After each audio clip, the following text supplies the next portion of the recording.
ሰላም ጤና ይስጥልን የተወደዳችሁ የገበያ ሚዲያ ተከታታዮቻችን የዕለተ እሁድ ግንቦት 23 ቀን 2018 ዓ.ም ለዕለቱ የምረጥናቸው አዳዲስ ሀገራዊ ዓለም አቀፋዊ እንዲሁም ስፖርታዊ የዜና ዘገባዎቻችንን ይዘንላችሁ ቀርበናል። የዜና ዘገባዎቻችንን ስፖንሰር ያደረገልን አጋራችን ደግሞ የሮሃ ፎሬክስ ቢሮ ነው። በዜና ዘገባዎቻችን ላይ የሮሃ ፎሬክስ ቢሮን የዕለቱን የውጭ ምንዛሬ ተመን መረጃ እናጋራችኋለን። በቅድሚያም አርዕስቶችን የኢትዮጵያ ንግድ ባንክ በፋይዳ ምክንያት የታገዱ የዲያስፖራ ሂሳቦች በጊዜያዊነት የሚከፈቱበትን አማራጭ መንገዶች ይፋ አደረገ።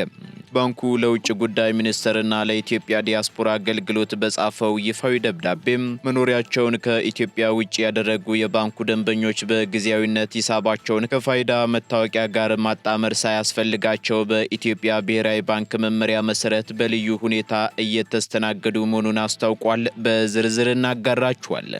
ከውጪ ኢራን የአሜሪካን ሰው አልባ የጦር አውሮፕላን በሀገሪቱ የግዛት ውሃ ላይ መታ መጣሏን ዛሬ ማለዳ ላይ አስታወቀች። ተመታ መከስከሷ የተነገረው ይህች የታጠቀች አሜሪካ ድሮን ዛሬ ማለዳ ላይ የኢራንን የአየር ክልል በመጣስ የጠላትነት ክወና ለማካሄድ ስትንቀሳቀስ እንደነበር ተገልጿል።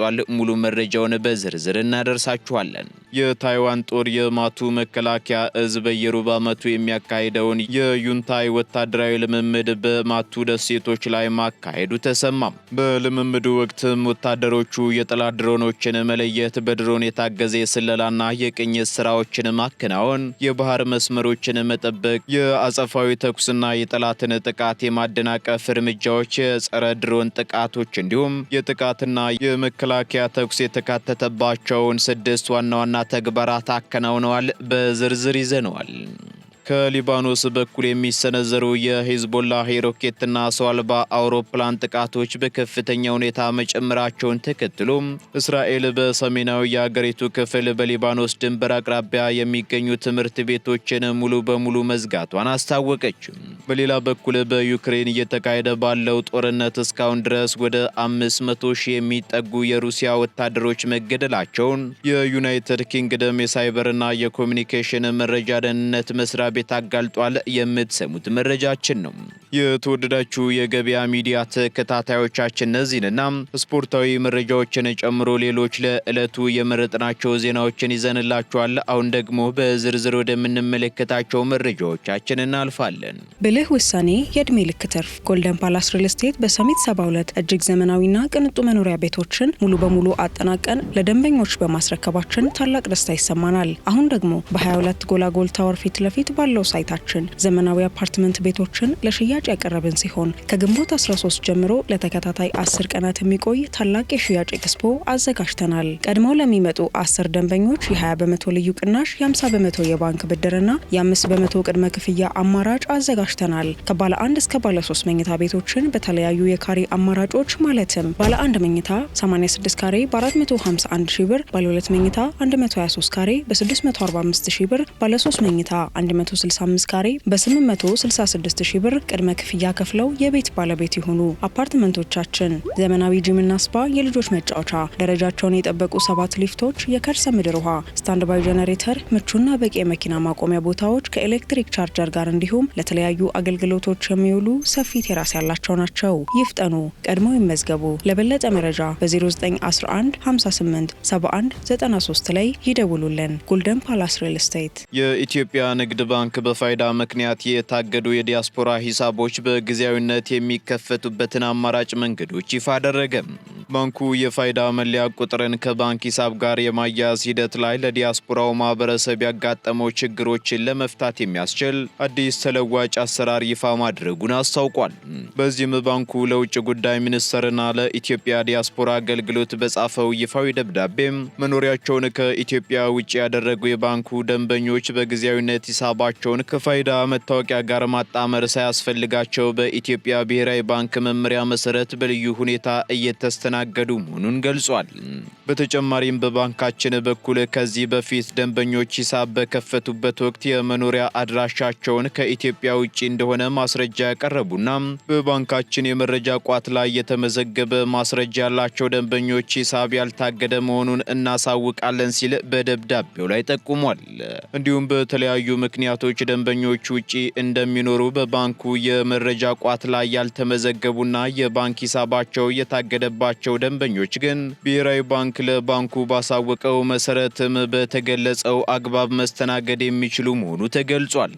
በዚህም በውጪ ሀገር የሚኖሩ ኢትዮጵያውያንና ትውልደ ኢትዮጵያውያን የፋይዳ መለያ ቁጥር ማቅረብ ባይችሉም እንኳን በውጭ ሀገር እንደሚኖሩ የሚያረጋግጥ ማስረጃ ማለትም እንደ የትምህርት ማስረጃ፣ የሕክምና ማስረጃና የውጭ ሀገር የመኖሪያ ፍቃድ በማቅረብ የእገዳው አካል እንዳይሆኑ ይደረጋል ተብሏል። ዲፕሎማቶችን በተመለከተም የዲፕሎማቲክ ማህበረሰብ መታወቂያቸውን በማሳየት ወይንም ሂሳቡ የተከፈተው በዲፕሎማት መታወቂያ ከሆነ የእገዳው አካል ሳይሆኑ ሂሳባቸውን መጠቀም እንደሚችሉ ተገልጿል። በዚህም አንድ ደንበኛ በውጭ ሀገር እንደሚኖር በሚያመላክተው የኢትዮጵያ ኤምባሲ ወይንም ቆንጽላ በኩል በኢሜል ማረጋገጫ ከተላከ ባንኩ በጊዜያዊነት የጣለውን እገዳ አንስቶ ደንበኛው ሂሳቡን እንዲጠቀም ይፈቅዳል ተብሏል። ስለሆነም ደንበኞቹ ውጭ ሀገር እንደሚኖሩ የሚያረጋግጡ ማስረጃዎችን ሂሳባቸው ለተከፈተበት ቅርንጫፍ ስራ አስኪያጅ ኢሜል ወይንም በባንኩ ዋና መስሪያ ቤት ለሚገኘው የዲያስፖራ ባንኪንግ ክፍል diasporabanking@cbe.com.ኢቲ በመላክ የተጣለባቸውን እገዳ በጊዜያዊነት እንዲነሳ ማድረግ እንደሚችሉ ተነግሯል።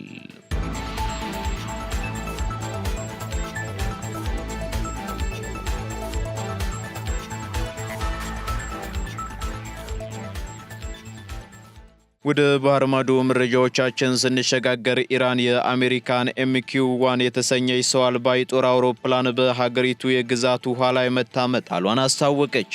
የኢራን እስላማዊ አብዮታዊ ዘብ የሀገሪቱን የባህር ክልል ጥሳ የገባች የአሜሪካ ጦር ንብረት የሆነች MQ-1 ሰው አልባ የጦር አውሮፕላን መትቶ መጣሉን በዛሬው ዕለት አስታውቋል።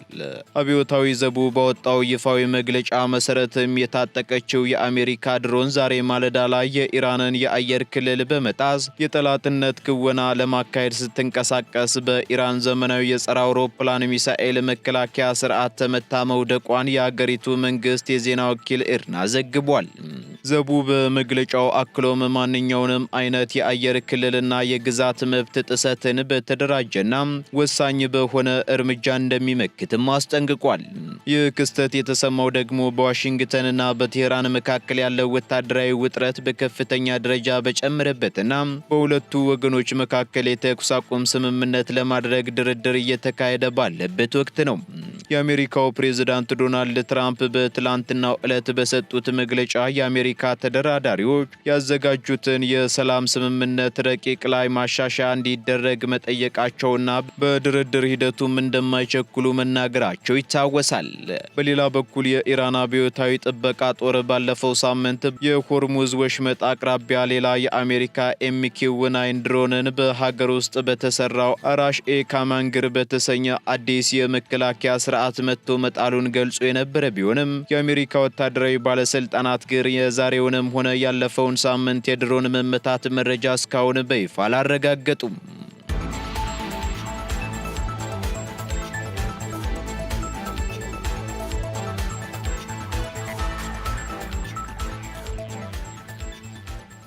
የታይዋን ጦር በማቱ ደሴቶች ላይ የዩንታይ ወታደራዊ ልምምድ አካሄደም። የታይዋን ጦር የማቱ መከላከያ እዝ በየሩብ ዓመቱ የሚያካሂደውን የዩንታይ ወታደራዊ ልምምድ በማቱ ደሴቶች ላይ ማካሄዱ ተገልጿል።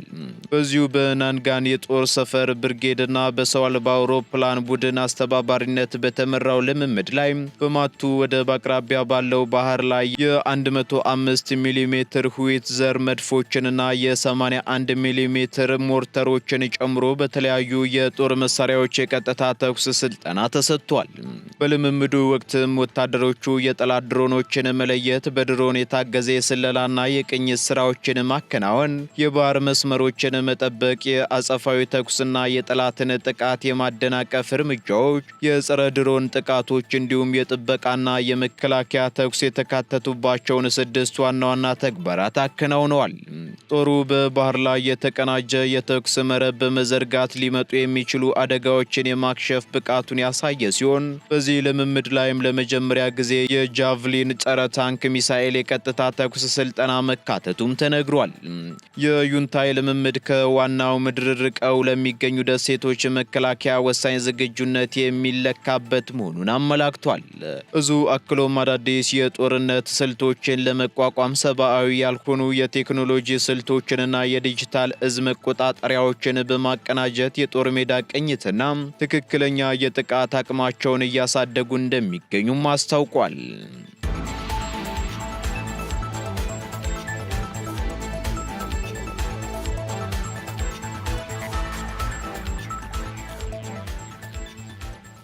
እስራኤል በሂዝቦላህ ጥቃት ምክንያት በሊባኖስ ድንበር አቅራቢያ የሚገኙ ትምህርት ቤቶችን ዘጋች።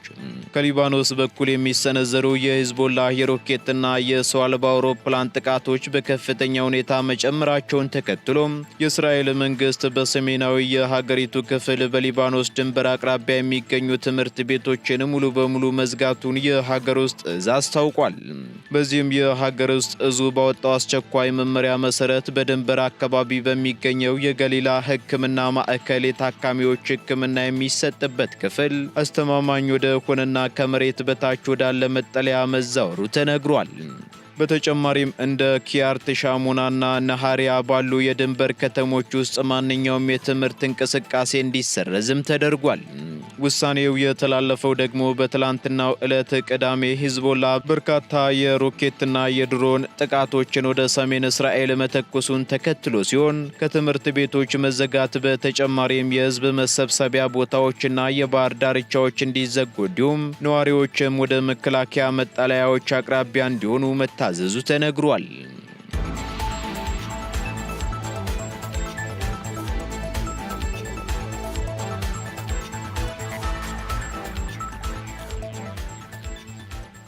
በዩክሬን ጦርነት ግማሽ ሚሊዮን የሚጠጉ የሩሲያ ወታደሮች መገደላቸውን የብሪታንያ የደህንነት ኃላፊ አስታወቁም። በዩክሬን እየተካሄደ ባለው ጦርነት እስካሁን ድረስ ወደ 500 ሺህ የሚጠጉ የሩሲያ ወታደሮች መገደላቸውን የዩናይትድ ኪንግደም የሳይበርና የኮሚኒኬሽን መረጃ ደህንነት መስሪያ ቤት ዋና ዳይሬክተር አንኪስት ባትለር አስታውቀዋል። ዋና ዳይሬክተሯ ይህንን የገለጹት ደግሞ በብሌችሊ ፓርክ በተካሄደው የደህንነት ስጋት ግምገማ ወቅት ባደረጉት ንግግር ሲሆን የቀረበው የሟቾች ቁጥርም ሩሲያ እንደ አውሮፓውያን አቆጣጠር በ2022 ወረራውን ከጀመረች ወዲህ የምዕራባውያን መረጃዎች በይፋ ካስቀመጧቸው ግምቶች ሁሉ ከፍተኛው መሆኑ ተነግሯል። እንደ ዋና ዳይሬክተሯ ማብራሪያ ይህ ከፍተኛ የሰው ኃይል እልቂት የሩሲያ ፕሬዝዳንት ቭላድሚር ፑቲን በጦር ሜዳው ላይ የገጠማቸውን ከፍተኛ መሰናክልና ወደ ኋላ መጎተትን በግልጽ ያሳያል ተብሏል። በተጨማሪም ይፋ የተደረገው የ500 ሺህ ወታደሮች ሞት የቆሰሉትን የማይጨምር ሲሆን በአሁኑ ወቅትም ሩሲያ በምስራቅ ዩክሬን ጥቂት የይዞታ ግስጋሴዎችን ለማድረግ ስትል በየቀኑ እጅግ ከፍተኛ ቁጥር ያለው ወታደር እየገበረች እንደሚገኝ ተመላክቷል ሲል ዲፌንስ ኒውስ ዘግቧል። ወቅታዊ መረጃዎች እንደሚያመላክቱት ከሆነ ደግሞ ሞስኮ በቀን በአማካኝ እስከ 1000 የሚደርሱ ወታደሮችን በሞትና በቁስል እያጣች ነው ተብሏል። ሩሲያና ዩክሬን በጦርነቱ የደረሰባቸውን ይፋዊ የሰው ኃይል ጉዳት መጠን ደብቀው መቆየታቸው የሚታወስ ቢሆንም ገለልተኛ የሆኑ የደህንነት ተንታኞች ግን የብሪታንያው ግምት ይፋዊና አስተማማኝ መረጃዎች ላይ የተመሰረተ መሆኑን እየገለጹ ይገኛሉ።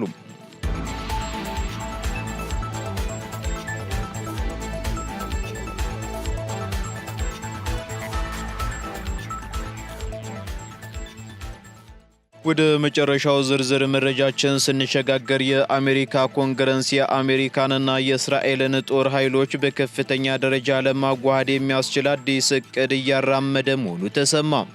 ሪስፖንሲብል ስቴት ክራፍት የተባለው የጥናት ተቋም ይፋ ባደረገው መረጃ መሰረት የአሜሪካ የተወካዮች ምክር ቤት የሁለቱን ሀገራት የመከላከያ ሴናተሮች ከዚህ በፊት ታይቶ በማይታወቅ ደረጃ ለማስተሳሰር የሚያስችል የሕግ ረቂቅ አዘጋጅቷል።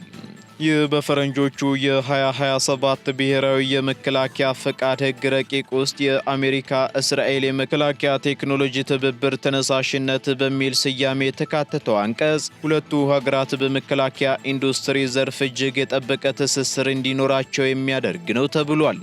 ሕጉ ሙሉ በሙሉ ከጸደቀ ደግሞ አሜሪካ በዓለም ላይ ካላት ከማንኛውም ሌላ አጋር ሀገር ኔቶን ጨምሮ የላቀ ወታደራዊ ኢንዱስትሪ ውህደት ከእስራኤል ጋር እንድትፈጥር መንገድ የሚከፍት መሆኑ ተገልጿል። በተለይም እንደ አርቲፊሻል ኢንተለጀንስ፣ ኳንተም ኮምፒውቲንግ፣ ሳይበር ውጊያና በራስ ገዝ ስርዓቶች ባሉ የነገው የጦር ሜዳ ቴክኖሎጂዎች ላይ በጋራ ምርምር ለማድረግ የጦር መሳሪያዎችን በጋራ ለማምረትና የወታደራዊ መረጃዎችን በቀጥታ ለማዋሃድ ያስችላልም ተብሏል።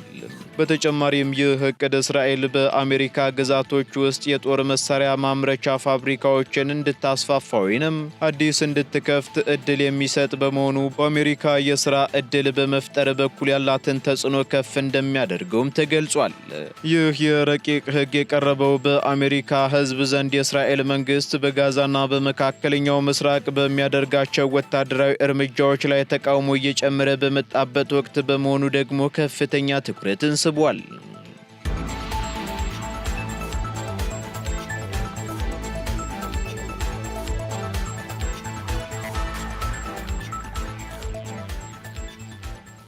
ቀጥለናል። የተወደዳችሁ ተከታታዮቻችን አሁን ደግሞ ስፖርታዊ መረጃዎችን የምንሰማበት ሰዓት ላይ ደርሰናል። በዚህም ከሀገር ውስጥ እንዲሁም ከባህር ማዶ ወቅታዊ ስፖርታዊ መረጃዎችን መኮንን አልሞ አዘጋጅቷቸዋል። ተከታትለን እንመለስ። አመሰግናለሁ መላኩ።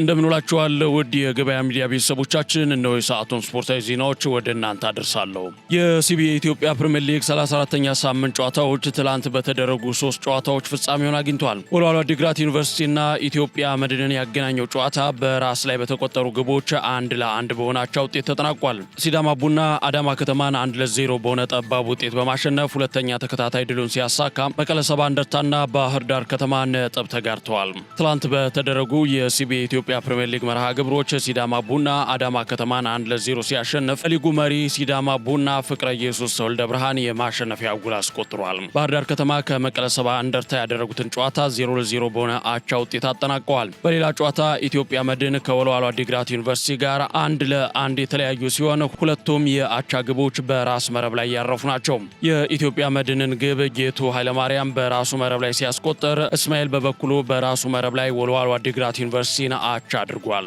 ከ34ኛ ሳምንት በኋላ የሲቢኤ የኢትዮጵያ ፕሪሚየር ሊግን እየመራ የሚገኘው ሲዳማ ቡና ነው። ሲዳማ ቡናዎቹ 34 ጨዋታ አድርገው 19 ንጹህ ግብና 61 ነጥቦችን በመሰብሰብ ሊጉን እየመሩ ይገኛሉ። መቻል በበኩሉ በ34 ጨዋታዎች 17 ንጹህ ግብና 53 ነጥቦችን በመሰብሰብ ሁለተኛ ላይ ተቀምጧል። ነገሌ አርሲ በ52 ነጥቦች ሶስተኛ፣ ሐዋሳ ከተማ በ48 ነጥብ አራተኛ፣ እንዲሁም ኢትዮ ኤሌክትሪክ፣ ባህር ዳር ከተማ፣ ኢትዮጵያ ቡና፣ ቅዱስ ጊዮርጊስ እና ፋሲል ከነማ 46 ነጥቦችን በመሰብሰብ በግብ ክፍያ ተበላልጠው ከ5ኛ እስከ 9ኛ ያለውን ደረጃ ይዘው ይገኛሉ። እንዲሁም ኢትዮጵያ ንግድ ባንክ በ45 ነጥቦች 10ኛ ላይ ሲቀመጥ፣ ወላይታ ዲቻ፣ ኢትዮጵያ መድን፣ ሸገር ከተማና ሀዲያ ሆሳና 43 ነጥቦችን በመሰብሰብ ከ11ኛ እስከ 14ኛ ያለውን ደረጃ ይዘው ይገኛሉ። ወልዋሎ ዓዲግራት ዩኒቨርሲቲ በ41 ነጥቦች 5ኛ ነው። አዳማ ከተማ በ39 ነጥቦች 16ኛ ነው። ምድረገነት ሽረ በ38 ነጥቦች 17ኛ ነው። መቀለ ሰባ እንደርታና ድሬዳዋ ከተማ በ35 ነጥቦች 18ኛና 19ኛ ላይ ሲሆኑ አርባ ምንጭ ከተማ በ32 ነጥቦች 20ኛ ላይ ወይም የሊጉ መጨረሻ ላይ ተቀምጠዋል። ከ34ኛ ሳምንት የሲቢኤ የኢትዮጵያ ፕሪሚየር ሊግ ጨዋታዎች በኋላ ከፍተኛ ጎል አስቆጣሪነትን እየመራ የሚገኘው የሲዳማ ቡናው የፊት መስመር አጥቂ አቤል ያለው ነው። አቤል ያለው 14 ጎሎችን በማስቆጠር የከፍተኛ ግብ አስቆጣሪነትን እየመራ ሲሆን፣ ናትናኤል ዳንኤል በ13 ግቦች ይከተላል። አዲስ ጊዴና ታምራት ኢያሱ በ11 ግቦች ሶስተኛ ደረጃን ይዘዋል። ኢትዮጵያ ወደ ቀጣዩ ዙር አልፋለች። የኢትዮጵያ ከ17 ዓመት በታች ሴቶች ብሔራዊ ቡድን ከቡሩንዲ ጋር ያደረገውን የመልስ ጨዋታ 2-1 በሆነ ውጤት አሸንፏል። የኢትዮጵያን የማሸነፊያ ግቦች ምህረት አየልና ሊዲያ ኢያሱ አስቆጥረዋል። ኢትዮጵያ የዓለም ዋንጫ ማጣሪያ ሁለተኛ ዙር ጨዋታዋን በድምር ውጤት 4-2 በማሸነፍ ወደ ቀጣዩ ዙር አልፋለች። በቀደም በሀገራችን ኢትዮጵያ በአበበ ቢቂላ ስቴዲየም በመጀመሪያው ጨዋታ 2-1 ማሸነፋቸው ይታወሳል። ኢትዮጵያ የሶስተኛ ዙር የማጣሪያ ጨዋታዋን ከዛምቢያና ዲሞክራቲክ ኮንጎ አሸናፊ ጋር በቀጣይ የምትጫወት ይሆናል። የአውሮፓ ሻምፒዮንስ ሊግ ፍጻሜውን ሲያገኝ PSG ሻምፒዮን ሆኗል። የፈረንሳዩ ክለብ PSG አርሰናልን በማሸነፍ የአውሮፓ ሻምፒዮንስ ሊግ ዋንጫን አሸናፊ ሆኗል። PSG አርሰናልን በመለያ ዓመት 4-3 በማሸነፍ ነው ዋንጫውን ድጋሚ ማሸነፍ የቻለው። ሁለቱ ክለቦች ለ120 ደቂቃ የዘለቀውን መደበኛ የጨዋታ ክፍለ ጊዜ አንድ አቻ በሆነ ውጤት ነበር ያጠናቀቁት። የአርሰናልን የመሪነት ግብ ካይ ሃቨርትዝ በ6ኛው ደቂቃ፣ የፒኤስጂን ግብ ደግሞ ኦስማን ዴምቤሌ ከእረፍት መልስ ሞስኩዌራ ክቫራትስኬሊያ ላይ በሰራው ጥፋት የተገኘውን የፍጹም ቅጣት ምት ማስቆጠር ችሏል። በፍጹም ቅጣት ምቱ ወቅት ጋብሪኤል ማጋሌሽና ኤብሪቺዜ የመለያ ምቱን በአርሰናል በኩል ስተዋል። በአሰልጣኝ ሉዊስ ኤንሪኬ የሚመራው PSG የሻምፒዮንስ ሊግ ዋንጫን በተከታታይ ለሁለተኛ ጊዜ አሸንፈዋል። PSG በሁለት ተከታታይ ዓመት ዋንጫውን በማሸነፍ ከሪያል ማድሪድ ቀጥሎ ሁለተኛው ክለብ ሆኗል። ሊቨርፑል በይፋ ከአሰልጣኙ ጋር ተለያይቷል። የመርሳይዶ ክለብ ሊቨርፑል አሰልጣኝ አርኔ ስሎትን ከኃላፊነት ማሰናበታቸውን በይፋ አስታውቋል። ሊቨርፑል አሰልጣኙ ያሳለፉትን የውድድር ዓመት ከፈተሸ በኋላ በጋራ ስምምነት ለመለያየት እንደወሰነ አሳውቋል። ጥሩ ያልሆነ ዓመት ያሳለፈው ሊቨርፑል ከሻምፒዮኑ አርሰናል በ25 ነጥብ ርቆ አምስተኛ ደረጃ በመያዝ ማጠናቀቁ አይዘነጋም። ሊቨርፑል በውድድር ዘመኑ በፕሪሚየር ሊጉ 12 ጨዋታዎችንም ሊሸነፍ ችሏል። አሰልጣኝ አርኔ ስሎት በሊቨርፑል አሰልጣኝነት ቆይታቸው ለክለቡ ባለፈው ዓመት አንድ የፕሪሚየር ሊግ ዋንጫ አስገኝተዋል። አሰልጣኝ አርኔ ስሎት ከስንብቱ በኋላ ከሊቨርፑል ጋር የነበረን ጉዞ አስደናቂ ነው፣ ሊጉን ማሸነፍ በመቻላችን ደስተኛ ነኝ ሲሉ ተደምጠዋል። መላኩ ለሰዓቱ ያስኳቸውን ስፖርታዊ ዜናዎች በዚሁ ቋጫለሁ። አመሰግናለሁ።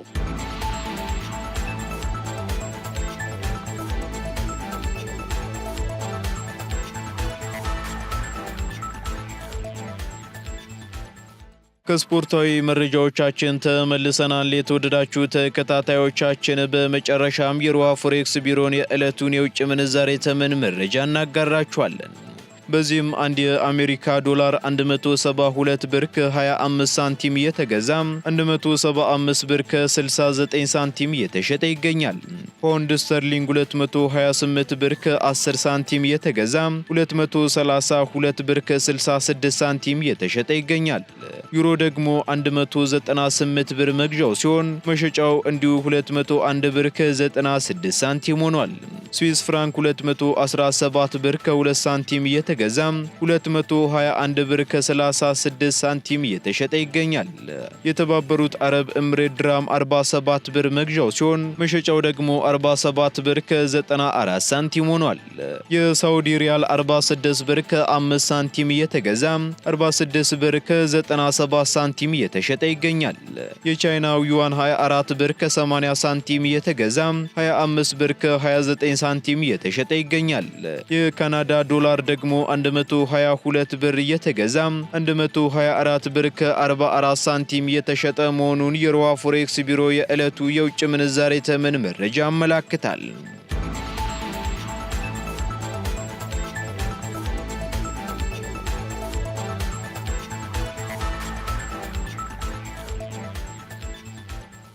የተወደዳችሁ የገበያ ሚዲያ ተከታታዮቻችን ለዕለቱ የመረጥናቸው መረጃዎቻችን እንደዚሁን ይመስሉ ነበር። እንዲሁም ስፖርታዊ መረጃዎችን ጨምሮ ሌሎች ኢኮኖሚያዊ፣ ማህበራዊና ፖለቲካዊ መረጃዎቻችንን ለማግኘት ታዲያ የገበያ ሚዲያን እንድትወዳጁ እንጋብዛለን። ሰናይ ጊዜን ተመኘን። ብልህ ውሳኔ የዕድሜ ልክ ትርፍ። ጎልደን ፓላስ ሪል ስቴት በሰሚት 72 እጅግ ዘመናዊና ቅንጡ መኖሪያ ቤቶችን ሙሉ በሙሉ አጠናቀን ለደንበኞች በማስረከባችን ታላቅ ደስታ ይሰማናል። አሁን ደግሞ በ22 ጎላጎል ታወር ፊት ለፊት ባለው ሳይታችን ዘመናዊ አፓርትመንት ቤቶችን ለሽያጭ ያቀረብን ሲሆን ከግንቦት 13 ጀምሮ ለተከታታይ 10 ቀናት የሚቆይ ታላቅ የሽያጭ ኤክስፖ አዘጋጅተናል። ቀድመው ለሚመጡ 10 ደንበኞች የ20 በመቶ ልዩ ቅናሽ፣ የ50 በመቶ የባንክ ብድርና የ5 በመቶ ቅድመ ክፍያ አማራጭ አዘጋጅተናል። ከባለ 1 እስከ ባለ 3 መኝታ ቤቶችን በተለያዩ የካሬ አማራጮች ማለትም ባለ 1 መኝታ 86 ካሬ በ451 ሺህ ብር፣ ባለ 2 መኝታ 123 ካሬ በ645 ሺህ ብር፣ ባለ 3 መኝታ 165 ካሬ በ866 ሺህ ብር ቅድመ ክፍያ ከፍለው የቤት ባለቤት ይሁኑ። አፓርትመንቶቻችን ዘመናዊ ጂምና ስፓ፣ የልጆች መጫወቻ፣ ደረጃቸውን የጠበቁ 7 ሊፍቶች፣ የከርሰ ምድር ውሃ፣ ስታንድ ባይ ጄኔሬተር፣ ምቹና በቂ የመኪና ማቆሚያ ቦታዎች ከኤሌክትሪክ ቻርጀር ጋር እንዲሁም ለተለያዩ አገልግሎቶች የሚውሉ ሰፊ ቴራስ ያላቸው ናቸው። ይፍጠኑ፣ ቀድሞ ይመዝገቡ። ለበለጠ መረጃ በ0911 58 71 93 ላይ ይደውሉልን። ጎልደን ፓላስ ሪል ስቴት